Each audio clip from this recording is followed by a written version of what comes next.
But I Mhm. believe it comes back to the mindset. You should not do something just because, well, I heard a podcast, I'm going to do it. Why are you doing it? I'm doing it because I love the taste of Diet Coke.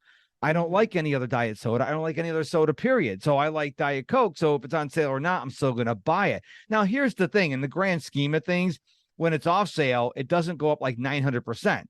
It's like a couple Right. bucks. So if you Right. can't afford to buy it in full price, you probably shouldn't be buying it when it's on sale, what I'm trying to say. And that's probably not the best example because I know Diet Coke's not really good for you. But my point is the abundance comes from your mindset. And I love how you said that you would be content no matter where you are. And a lot of people think, oh, when I get this, I'll be happy. Or when this happens, I'll be happy. Or when I graduate college, I'll be happy. And you're constantly chasing that next thing.